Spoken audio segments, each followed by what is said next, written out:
विमान हादसे के बाद कांग्रेस पार्टी ने संविधान बचाओ रैली को बदलकर शोक सभा में तब्दील किया। कांग्रेसी पदयात्रा करते हुए गांधी सेवा सदन पहुंचे, जहां सभी ने 2 मिनट का मौन रखकर विमान हादसे में मारे गए दिवंगत आत्मा की शांति के लिए ईश्वर से प्रार्थना की गई। कांग्रेस जिला अध्यक्ष संतोष सिंह ने बताया कि विमान हादसे के बाद से देश भर में शोक की लहर है।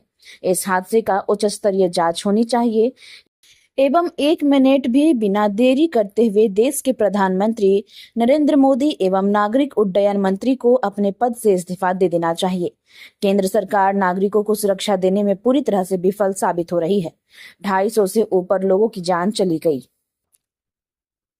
देश में हर ब्लॉक में, हर जिला में संविधान बचाओ रैली का आयोजन किया गया था और उसी कड़ी में आज धनबाद नगर कांग्रेस के द्वारा आयोजित था।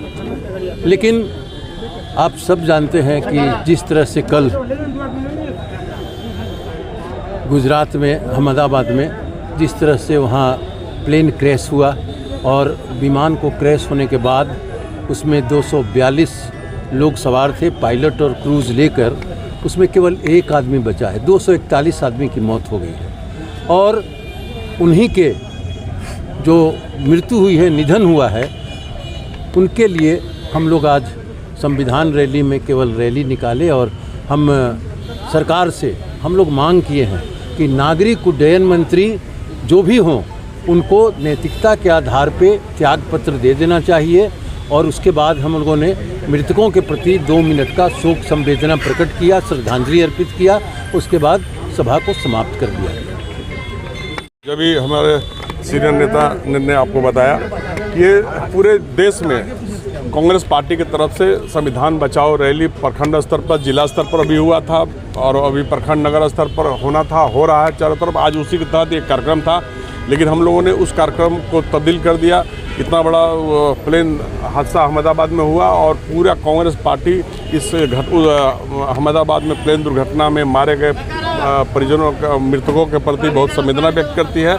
और हम महात्मा गांधी जी के चबूतरे के समय 2 मिनट का मौन भी धारण किए और हम देश के प्रधानमंत्री से और नागरिक उड्डयन मंत्री से हम इस्तीफे की मांग करते हैं। आप आज के इस कार्यक्रम के माध्यम से कि नैतिकता के आधार पर 1 मिनट भी उनको बने रहने का अधिकार नहीं है, जबकि जो अखबारों के माध्यम से, समाचार पत्रों के माध्यम से जो जानकारी प्राप्त हुआ है कि उस प्लेन में जहाँ से उसका पूर्व में भी जो उड़ी थी, तब बहुत सारे नागरिकों बता रहे जो उसके पहले उस सवार होकर के उतरे थे अहमदाबाद में, सब बता रहे थे कि बहुत सारी तकनीकी खराबी थी। इसके बावजूद भी किस परिस्थिति में ये उड़ान भरी, क्यों नहीं जांच कराई गई उड़ान भरने के पहले, ये पूरी तरह से सरकार की फेल्योरिटी है। इसलिए हम इस्तीफे की मांग करते हैं। कहाँ से होगा?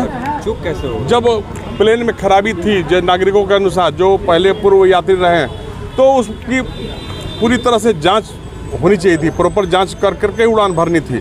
लेकिन जब एसी काम नहीं कर रहा था, कोई यंत्र उसका काम नहीं कर रहा था, कोई एक नागरिक का भी स्टेटमेंट आया है, वो 2 घंटा पहले उस फ्लाइट में सफ़र करके उतरा था वहाँ पर, उसने कहा कि पूरा दम घुटता था। उसके बावजूद भी मैंने पूरा विभाग ने कोई जांच नहीं कराया। उड़ान भरने के पहले पूरी तकनीकी हर स्तर पर उसकी जांच होती है, वो सब भी नहीं कराया गया और उड़ान भर दिया गया।